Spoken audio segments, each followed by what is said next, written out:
টোনাটুনির এই ছোট্ট সংসারে যদি বসে মাও ঘাটের ফিল পাওয়া যায় তাহলে কেমন হয় বলুন তো। আজকে বাইরে প্রচণ্ড বৃষ্টি হচ্ছিল, সেটা দেখে আমরা সিদ্ধান্ত নিলাম যে আজকে মাও ঘাটের মতো আয়োজন করব আমাদের বাসায়। চলুন আজকের ফুল আয়োজনটা আপনাদের সাথে শেয়ার করি। হ্যালো, আসসালামু আলাইকুম এভরিওয়ান, আমি নুসরাত টিভি ফেসবুক পেজে আপনাদের সবাইকে ওয়েলকাম জানাচ্ছি। ভিডিও শুরু করার আগে জানতে চাই কে কোন জায়গা থেকে আজকের ব্লগটি দেখছেন। সকাল থেকেই আজকের আকাশটা বেশ মেঘলা, হঠাৎ করেই নেমে গেল ঝুম বৃষ্টি। সেটা দেখে আমরা দুজন বলতেছিলাম এই বৃষ্টিতে আজকে কি খাওয়া যায়, যেহেতু আজকে ফাইয়াজের আব্বার অফ ডে ছিল। আপনারা যারা আমার রেগুলার ব্লগ দেখেন তারা কিন্তু জানেন যে অফ ডেতে আমি সব সময় একটু স্পেশাল চিন্তা করি। অনেক দিন যাবত আমার ফেসবুকে শুধু ইলিশ মাছের ভিডিওই আসছিল, তার মধ্যে আজকে আবার এরকম একটা ওয়েদার। সব মিলিয়ে আমরা সিদ্ধান্ত নিলাম মাওয়া ঘাটের ফিল বাসায় বসে নেব। একদম মাওয়া ঘাটের রেস্টুরেন্টগুলোতে যা যা খাবার সার্ভ করে সব কিছু বানানোর সিদ্ধান্ত নিয়ে ফেললাম। ফাইয়াজের আব্বাকে শুধু বলছিলাম তুমি একটু আমাকে হেল্প করো আজকে। ফাইয়াজের আব্বাও রাজি হয়ে গেল আর আমরা দুজন চলে আসলাম আমাদের ছোট্ট রান্নাঘরে।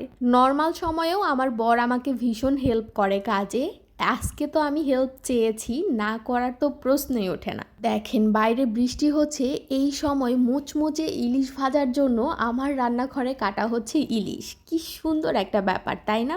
আজকে কিন্তু শুধু ইলিশই ভাজবো না, রান্না করব ঘন ডাল, কারণ মাওয়াতে কিন্তু শেষ পাতে মজাদার একটা ডাল সার্ভ করে।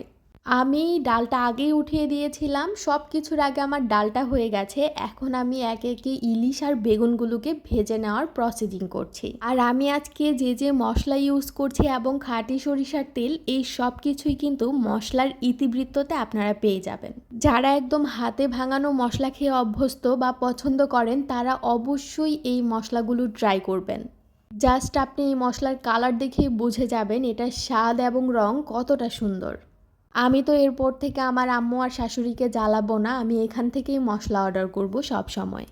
এই দেখেন মাওয়া ঘাটে যেমন বেগুন আর ইলিশ মাছ একসাথে গুঁড়া মশলা তেল দিয়ে মাখা হয়, ঠিক সেইভাবে আমি মাখিয়ে নেওয়ার চেষ্টা করছিলাম।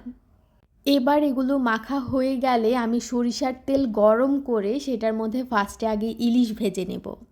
তাদের তাওয়া অনেক বড় থাকে, তাই ইলিশ আর বেগুন অনেকে একসাথে দেয়, আবার অনেকেই ইলিশটা ভেজে নিয়ে তারপর বেগুনটা দেয়, যাতে বেগুনের ভেতরে ইলিশের ফ্লেভারটা ঢুকে। এতে কিন্তু বেগুন বড়াটা অনেক বেশি মজাদার হয়। এবার লেজ ভর্তা না হলে কি চলে? মাওয়া ঘাটের স্পেশাল আইটেম তো লেজ ভর্তাই, তাই না? আচ্ছা, আমার মতো কে কে আছেন বলেন তো যারা এখন পর্যন্ত মাওয়া ঘাটে যান নাই? আমি তো শুধু মাওয়া ঘাটের ভিডিও দেখে দেখেই তাদের মেনুগুলা মুখস্থ করেছি, এখন পর্যন্তও কিন্তু আমার মাওয়া ঘাটে যাওয়া হয় নাই। দেখেন দেখেন, কথা বলতে বলতে এত মজাদার একটা ভর্তা আমি রেডি করে ফেললাম। যা হয়েছিল না। এদিকে ইলিশ ভাজা হচ্ছে, বেগুন ভাজা হচ্ছে, আর বাইরে কিন্তু বৃষ্টি পড়তেই আছে।